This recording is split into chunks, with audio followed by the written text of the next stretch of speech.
34 minutos pasan de las 5 de la tarde y estamos con la entrevista del día. Está con nosotros Mirta Laham, doctora de Psicología Clínica, directora fundadora del Instituto de Psicocardiología y del Instituto Argentino de Psicología de la Salud, profesora titular de la Facultad de Psicología en la Universidad de Belgrano.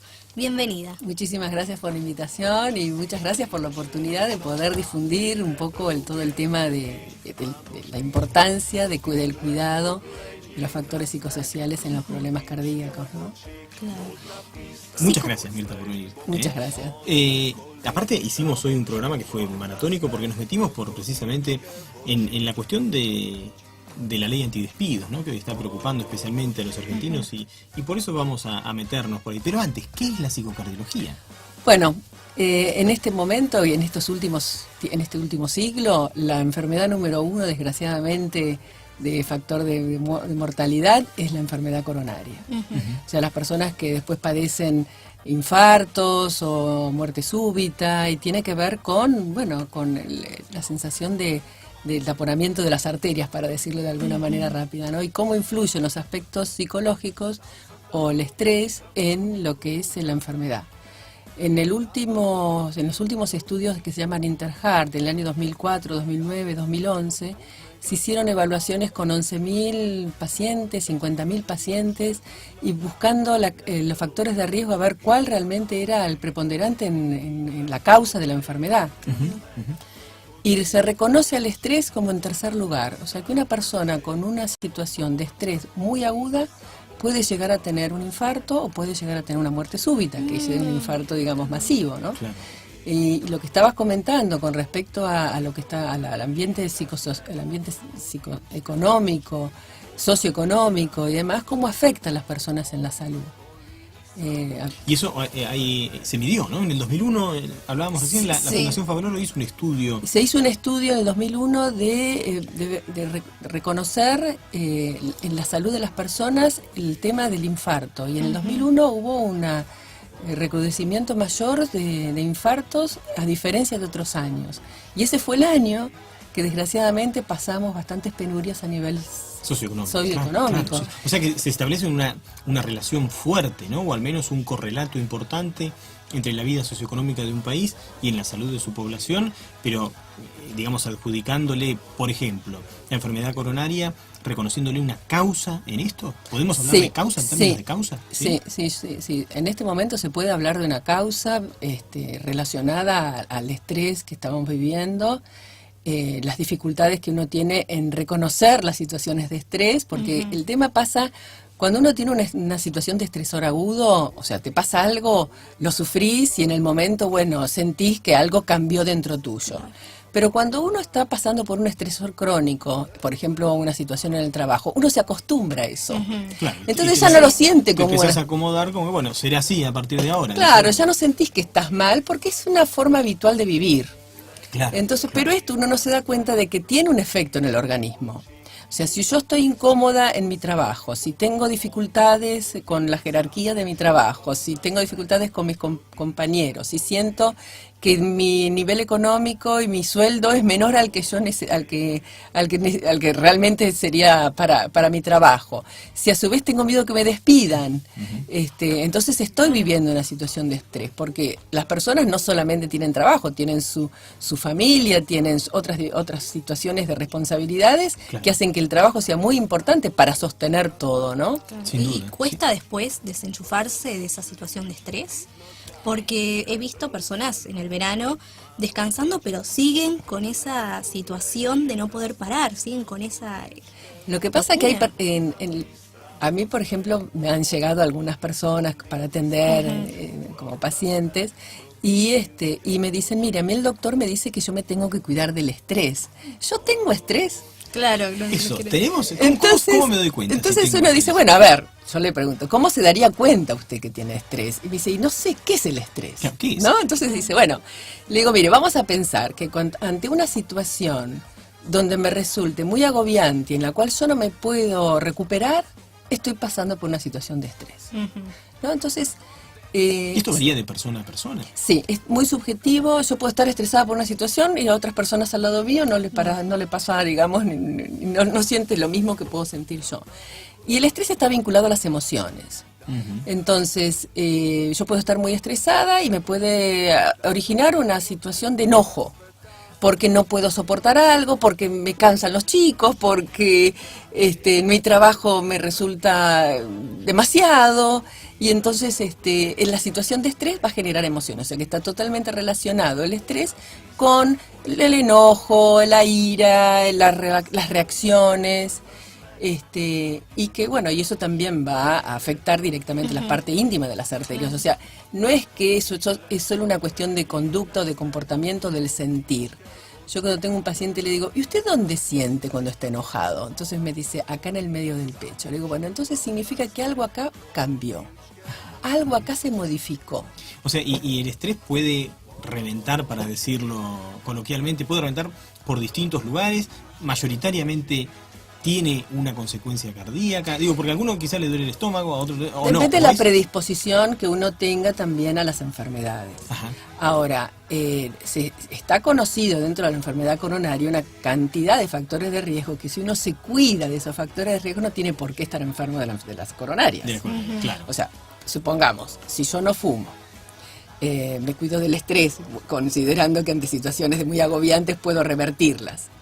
Si tengo hipertensión, tengo diabetes, o sea, que hay un combo un combo de reconocimiento de que llevan a la enfermedad coronaria. Por supuesto que cuando uno dice la palabra factor da la impresión de que son cuestiones más mínimas, pero estamos hablando de enfermedades declaradas. Una hipertensión, una diabetes es una enfermedad, no es un factor. Sí. Entonces hay que pensar que a veces uno minimiza. Entonces uno le dice a la persona, a ver, vamos a ver usted cómo se ha cuidado. Dice, bueno, si tengo 1 o 2 no es nada. Pero, por ejemplo, si una persona fuma y tiene estrés, es mucho. Solamente por eso puede tener un problema cardíaco. Ahora, es importante la evaluación médica de cómo están nuestras coronarias. Saber cuánto tengo de colesterol, cuánto tengo de triglicéridos, si tengo glucemia. O sea, tener un conocimiento cabal de cómo están mis arterias.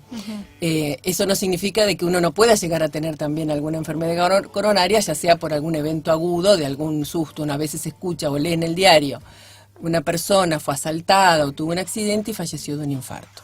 ¿Sí? Entonces hay otras enfermedades que también, aparte que puede ser una muerte súbita provocada por una enfermedad coronaria, puede haber otras enfermedades que también tengan este tipo de reacción. ¿Y el estrés existió siempre y ahora le pusimos nombre? ¿O en realidad es una enfermedad más de nuestra época? Y yo creo que es más de nuestra época. Por ejemplo, uno puede decir que cuando en la época de las cavernas, claro, venía un señor y venía un león y lo asustaba, claro, bueno, seguramente que tenía estrés, sí, pero de alguna manera tenía que luchar o huir, o sea, o luchaba contra el león que lo estaba invadiendo, o huía y se escapaba, o sea, que buscaba una reacción para salvarse de ese estrés. No, porque yo pensaba, sin irme a las cavernas, pensaba en el medioevo. La vida del medioevo no sería muy fácil, ¿no? Uno tenía que ir a cortar leña, para hacerte un guiso, tenías que ir al bosque, cortar la leña, que no te muerdan los animales, poner acá, poner la olla, y la gente no se estresaba. Pero hasta el año 1900 la gente vivía hasta los 40 años. O sea que se pagaba con poca expectativa de vida. Había poca expectativa de vida, había menos medicamentos, o sea, claro, todo el avance espectacular que tuvo este último siglo, todo lo que es la medicina, la biología, las investigaciones, ha llevado a que el ser humano viva 80 años y más. Y más. Sí, entonces, entonces tenemos que pensar que tenemos que darle a las personas que seguramente llegarán hasta esa edad una calidad de vida mejor. Ahora, pero te caen estresados a los 40 también. Totalmente. ¿No? Entonces, y que han tenido infarto a los 40 también. Vivimos 40 años estresados, después para adelante. Digo, porque vivimos 40 años más que antes, pero los vivimos estresados. No, lo que tratamos de que enseñar a las personas son herramientas ¿Cómo adecuadas a la persona, de acuerdo a cómo es. También está lo subjetivo, no todas las personas van a querer las mismas herramientas, claro, o van a necesitar. Pero primero es conocer, por ejemplo, si padezco estrés y en qué situaciones y cómo hacer. Porque, por ejemplo, supongamos que una persona tenga estrés laboral, que pasa por dificultades en su trabajo, que trabaja en relación de dependencia. Esta persona necesita seguir trabajando ahí. No es que yo le puedo dar la indicación, mire, búsquese otro trabajo. No, esta persona tiene una cantidad de años trabajada en ese lugar, ha hecho un recorrido, es importante su trabajo. De alguna manera también le satisface y le genera reconocimiento, pero por otro lado le puede generar estrés algunas otras cuestiones, con lo cual no vive bien su situación laboral. Quizás enseñarle a cambiar la modalidad de relación con su trabajo. Claro. Que eso va a tener que ver con la persona. Que no se te transforme en el centro de tu vida, por ejemplo, el trabajo. Claro. Digo, porque tenemos una tendencia, claro, nos dicen talentosos, pero no dejamos de ser. Lo que pasa es que la trabajo. personalidad, Sí. la personalidad o sea, se ha estudiado también que hay personalidades para distintas enfermedades. Ah, mira qué bueno. ¿Cómo que es se eso? padece, o sea, que hay personas, por ejemplo, hay toda una nomenclatura de personalidad tipo A, tipo B, tipo C, tipo D, tipo H. Eso podríamos hablar en otro momento porque es un montón, sí. es no muy son largo. muchos los problemas que arreglamos, pero los clasificamos. Los clasificamos. Clasificamos Entonces, por ejemplo, se había hecho un estudio en los años 60, 1960, sobre si las personas cardíacas tenían algún tipo de personalidad diferenciada a otras personas con otras enfermedades. Qué bueno. Entonces, se vieron una cantidad de características que las personas cardíacas tenían a diferencia de las otras personas. Y una de ellas era la implicancia en su trabajo. O sea, que tenían mucha más dedicación al trabajo y les interesaba mucho más su trabajo que otras cuestiones, ya sea familiares, sociales, deportivas y demás. Lo que más le interesaba era su trabajo. Era lo que se llama el workaholic. Claro, sí. Y entonces, claro, pero eso no significaba que no tenían dificultades. ¿Por qué? Porque si yo me dedico mucho a un trabajo y me involucro mucho, quizás estoy esperando un mayor reconocimiento, o estoy esperando algo que venga que no viene, y siento que no me tomen en cuenta, o siento que el sueldo no es el que realmente sería el merecedor de mi trabajo. Entonces hay cuestiones que, si bien yo me involucro demasiado, pero hay pretensiones o cuestiones que quizás no se relacionan con el trabajo que uno hace. Claro. También puede ser, ¿no? Sí, como algo más. Eso tiene que ver, eso es muy de nuestra época, ¿no? Probablemente tener muy altas las expectativas, pero también el umbral de exigencia muy alto, ¿no? Uno vive sobreexigido, ¿no? Claro, y acá como juegan también el avance tecnológico.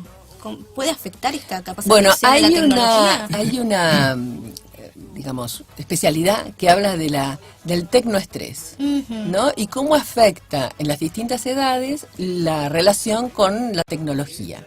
O sea, en personas mayores, la cantidad de tecnología que va cambiando permanentemente y la dificultad que uno tiene en familiarizarse con todo lo nuevo, y en los adolescentes, en la adicción que genera la tecnología, ¿no? ¿Y los más chiquitos que lo internalizan, para ellos no será un problema y tendrán otros o no? Bueno, viste que yo veo a mi hijo, ¿no? Mi hijo de 4 años, cómo maneja. Maravilloso. Tiene una facilidad para todo lo que es táctil, por ejemplo, que yo soy un desastre, ¿no? A mí me costó pasar del celular con botón al celular táctil. Y como dices, son niños que nacieron con la tecnología, claro, y para ellos es una cosa muy común, ¿no? Tendrán otros problemas. Sí, yo veo a mi nietito 1 año y medio y sabe que tiene que apretar determinado botón para que se prenda y se apague, por ejemplo, la computadora, y es un bebé. Claro, sí. Entonces, como ellos enseguida reconocen en la tecnología el manejo. Ahora, Mirta, yo mientras hablabas pensaba algo. El estrés se transforma en un síntoma de la enfermedad cardíaca, o es un predisponente de la enfermedad cardíaca, o es un poco más complejo y es un ida y vuelta. Ambas cosas, o sea, la persona puede estar padeciendo situaciones de estrés o pasando situaciones de estrés, y eso le puede llevar a tener una enfermedad, un problema coronario. Y el estrés también puede ser luego cuando una persona tiene un infarto, es internada, le pueden hacer una angioplastía o alguna intervención quirúrgica. Pueden decirle, ahora usted se tiene que cuidar. Claro, o sea, a partir de ahora tiene que comer determinados alimentos que quizás no son los que más le gustan, tiene que empezar a caminar una cantidad de cuadras o de kilómetros, o tiene que hacer rehabilitación cardíaca y dedicarse 1, 2 o 3 veces por semana al cuidado. No tiene que fumar nunca más. Claro, si eso se lo dice un adicto al laburo, peor todavía. Claro, ¿no? Y tiene que ir, digamos, y depende cómo haya sido la afección para ver cómo tiene que ser progresivamente su acceso otra vez a la vida de trabajo, ¿no? Claro. Entonces, todos esos cambios también pueden generar estrés. O sea, nosotros estamos un poco condicionados por nuestros hábitos. Y en definitiva nuestros hábitos nos conforman. Claro. Entonces sabemos que comemos determinada comida y de golpe si nos dicen, bueno, a partir de ahora cambia todo esto. O sea, después de haber padecido un infarto que fue terrible, el dolor, la situación de internación y todo lo que pasamos, nos piden que cambiemos un montón de hábitos, Tenés que ser otra nos persona. cuesta mucho. Y a su vez hay repercusiones emocionales, o sea, Claro. puede haber un decaimiento anímico, la persona se siente más deprimida, se siente mal por lo que le pasó, empieza a jugar como que estoy viviendo de regalo, pues esas cosas Claro, claro. en realidad no lo es, pero bueno, son sensaciones No, pero que uno sentirte tiene. también un polizón en tu propia familia, ¿no? Cuando si vos tenés que laburar menos, entonces como es viajo gratis, tienen que trabajar Y es como todo una para mí. sensación de adaptación. Claro. Por eso toda la parte de poder tener alguna consulta con algún psicólogo o con alguien que lo oriente un poco en todos estos cambios, le hace bien. Sin duda, sin duda. Y se siente como más protegido y de alguna manera es más rápido los cambios. O sea que las personas buscan cómo sería lo mejor para generar todo este cambio, pero es difícil. Ahora, una difícil. pregunta incómoda. Siempre hacemos una pregunta incómoda. A ver. Mirta, ¿puede ser que también el estrés se transforme en una muletilla de los profesionales que despachan rápido a los pacientes? Quiero decir, voy al médico y le digo, ¿sabe qué? Me duele el estómago. Estrés. Y que se ha transformado en una muletilla casi irresponsable a veces en el ejercicio de la profesión médica. Lo que pasa es que para llegar al diagnóstico de estrés hay que haber hecho otros diagnósticos, hay que haber hecho análisis y estudios y reconocimiento cual, clínico, claro. y bueno, y ahí cuando uno puede descartar, uno dice, bueno, mire, usted ahora está bien, va a tener que cuidarse del estrés porque toda esta sintomatología tiene más que ver con la ansiedad y con la modalidad que usted está teniendo de la dificultad de sus cambios y demás, y es más estrés. Claro. Entonces claro. uno dice, bueno, por eso decía que hay personas que dicen, yo tengo estrés.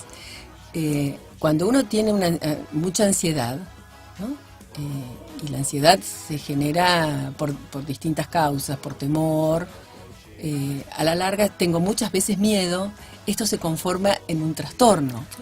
Entonces uno dice, ¿cómo llego yo a tener un trastorno de ansiedad, de fobias, de estrés postraumático? ¿Cómo llego yo a tener algo? Y bueno, cuando una cosa es repetida durante mucho tiempo, voy a generar un trastorno. Ahora, ¿qué pasa cuando uno tiene mucha ansiedad? Tengo sensaciones físicas. Claro. Si yo tengo mucha ansiedad, transpiro más, me siento más mareado, me baja la presión o me sube la presión, o sea que empiezo a tener sintomatología física, porque se cambia el sistema simpático, en fin, hay cuestiones internas que van a estar relacionadas al estrés. O sea que el estrés no es solamente una cuestión, una figura para salir psicológica. Claro. Sí, tiene manifestaciones. Si yo estoy muy estresado, capaz que, bueno, me duele después el estómago, porque me cambió un poco los jugos gástricos y eso hizo que me duele el estómago. O sea que cuando uno está pasando por una situación de estrés, va a generar cambios. Está ahora muy reconocido todo lo que se llama la psiconeuroinmunoendocrinología. Sí, sí. Y esto es cómo repercute el estrés en todos nuestros sistemas. En la parte neurológica, en la parte inmunológica. Entonces, ante la entrada del estrés, voy a tener cambios internos. Por eso es cuando yo le pregunto a la persona, usted cuando está enojado, ¿dónde lo siente? Claro, Acá. ¿Y por qué lo siente acá? ¿Algo cambió? Bueno, lo que pasó es que desde su cerebro hubo una descarga de distintas sustancias que hizo que esto se modifique. Entonces va a tener más serotonina, quizás usted no está familiarizado con todas estas, le comento, ¿no?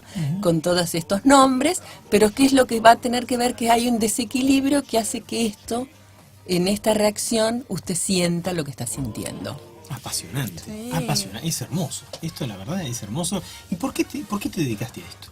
Ahora nos pasamos ya al otro plano. ¿Por qué En te realidad dedicaste a esto? no es nada familiar. Yo trabajaba en el Instituto de Investigaciones Médicas Alfredo Lanares, que es un hospital universitario. Sí, sí. y trabajaba en el servicio de salud mental y a su vez estaba haciendo el doctorado. Y necesitaba hacer una investigación con pacientes dentro del hospital. Y se me ocurrió hacer con pacientes cardíacos. Entonces ahí entré en el servicio de cardiología. Entonces empecé a trabajar con los pacientes y a su vez hice la investigación e hice mi tesis de doctorado, con lo cual pude recibirme de doctora. Es el caso, es real, ¿no? La tesis doctoral como el tema de tu vida. Sí, pero ¿no? pasó algo bastante interesante. Cuando, bueno, la tesis en general uno hace un libro para presentar y bueno, y quedar, digamos, con un trabajo interesante, ¿no? Y entonces yo cuando vuelvo, después de un tiempo, digo, bueno, ¿qué hago con este libro, con esta tesis? Realmente. Y entonces empiezo a pensar en hacer una página en internet. Esto fue hace muchos años que no había muchas páginas en internet. Y yo no tenía realmente idea de quién hacía páginas en internet. Entonces me puse a buscar en internet a ver qué páginas había y vi quién las hacía. Y ahí llamé a una persona que me hizo la página. Me dice, mira, primero... ¿Cuál es la página? Psicocardiología.com.ar. Ahí está, para que nuestros oyentes puedan... Y lo más interesante del tema fue que me dijo, la persona me dijo, ¿cómo se va a llamar la página? Me dijo, psicocardiología. Me dice, bueno, lo primero que tenemos que hacer es ver si existe una página de psicocardiología en internet. Entonces me llama por teléfono y me dice, cero. Yo digo que no existe en el mundo ninguna página de psicocardiología. Y ahí yo puse la página, y ahí es porque yo estoy tan vinculada al tema de psicocardiología, porque en realidad fue el comienzo de la especialidad. Sin saber, yo no tenía la menor idea que estaba generando una especialidad, porque organicé todo el trabajo. Exacto, y abriendo caminos para que otros... Y abriendo camino, ¿no? Y dando, bueno, cursos y formación también a gente que está trabajando con los pacientes y que les viene bien este tipo de trabajo, ¿no? Pero bueno, así empezó y fue para mí realmente un asombro ver que no existía psicocardiología en ningún otro país del mundo. Qué lindo, qué lindo. Mirta, ¿un recuerdo de tu infancia? Uy, hay tantos. Bueno, mi infancia fue una vida muy familiar. Yo iba los viernes y domingos a la casa de una abuela y los sábados a la casa de la otra. O sea que teníamos una vida, creo que ahora no se hace tanto la vida familiar como hace tantos años, ¿no? Y íbamos de vacaciones todas las familias y era como una vida familiar muy linda y muy rica. ¿Siempre aquí de Capital? ¿Sos de aquí de Capital? Sí, soy de Capital. En realidad nací en las vacaciones en Mar del Plata, pero fue por una cuestión fortuita que mi mamá estaba de vacaciones en Mar del Plata. Y te tocó nacer en Mar del Plata. Nací en Mar del Plata y mis hermanos me cargaban diciendo que yo era la provinciana de la familia. Pero bueno, fue así. ¿Y un deseo hacia el porvenir, una imagen que tengas, un sueño hacia adelante? Bueno, el sueño en relación a lo personal tiene que ver con siempre lo mejor para la familia y el crecimiento para todos, ¿no? Uno ya cuando tiene hijos y tiene nietitos y demás, ya pensás más en ellos, ¿no? Como proyección. Y en lo mío, bueno, seguir con todo esto que me genera muchas satisfacciones y la verdad que lo disfruto mucho el trabajo y sé que tiene un efecto muy importante para las personas que realmente tienen acceso a poder atenderse, a poder reconocer que no es solamente cuidarse la parte de ir a los médicos, sino también poder trabajar con uno mismo, ¿no? ¿Y que es como una terapia común? Sí, ¿no? sí. Es como una terapia común. Sí, es una terapia, psicológica, pero digamos que es más directa, ¿no? O sea, se buscan soluciones. A ver, yo tengo dificultades en cambiar la alimentación. Bueno, vamos a ver, vamos a ponernos a trabajar esto. Focales, Son, bueno, viste como te hablaba de la psiconeuroinmunoendocrinología, claro. También está lo que es la psicoterapia integrativa. Ajá. Y la psicoterapia integrativa lo que toma son todas las dimensiones en el paciente, la dimensión biológica, psicológica, social, espiritual, ¿no? Espiritual como proyecto de vida, no nos metemos mucho en religión. Y bueno, y todo lo psicológico. Y también tomamos lo integrativo desde la cantidad de información que tiene el terapeuta. No solamente trabajamos con una sola escuela, sino con varias escuelas de acuerdo a la necesidad del paciente. O sea que se trabaja de acuerdo a la necesidad del paciente. Qué bien, qué bien. Ahora, y bueno, ¿cómo te contactan? A través del sitio, pero en el caso de profesionales de la salud mental que quieran interiorizarse en eso. Allí hay capacitaciones, hay cursos. Hay capacitación, hay curso, ahora empieza justo uno la semana que viene. Qué bien, un curso de psicocardiología, de ¿Y especialización. cómo te contactan? ¿Por el sitio? Por el sitio y bueno, si querés puedo dejar también el mail, que es instituto de psicocardiología @gmail.com. Y el teléfono del consultorio Sí, claro. de la oficina es 4775-2628. Bárbaro. Encantada de que... Y repitamos también la página web, ¿no? Sí. www. psicocardiología.com.ar. Perfecto. Y si no, se comunican al 4775-2268. 2628. 2628. Sí. ¿Y el correo electrónico dijimos? Instituto de Psicocardiología@gmail.com. Me encantó. Me Muy encantó linda porque hice entrevista. preguntas más que como comunicador, como paciente, me parece. Y sí, Me sí. parece que las hice como Hay paciente. que cuidarse. ¿Eh? Sí. Esta es una de las pocas enfermedades que si uno se cuida no tiene por qué padecerla. Ahí está. Mirta, qué bueno. Y te queremos agradecer realmente, no solamente porque nos hayas visitado, sino por dedicarte a esto, que es fabuloso. Es Muchas fabuloso. gracias. Y Muy que bien. muestra además la integración, ¿no? Somos uno. Exactamente. Somos uno. Exactamente. Esto de integrar todo, ¿no? Integrar a la persona con todo lo que le está pasando e integrar también nosotros como profesionales todo lo que podemos dar, ¿no? Ujú. Y pensar de que hoy le está pasando a esta persona esto y quizás a mí me pasa más adelante. Entonces, Sin ¿cómo duda. Sí, ponerme sí, en sí. el lugar de esa persona, lo que está sufriendo, lo que está padeciendo y ayudarla, ¿no? Te vamos a volver a lindo. invitar. Te Bueno, con vamos a todo volver a gusto, invitar, me ¿eh? encantó. Muchísimas Muchas gracias por gracias. venir. Mirta, muchas gracias por venir. Muchas Y gracias por nosotros la volvemos. invitación. Martes, 17 horas. Chau.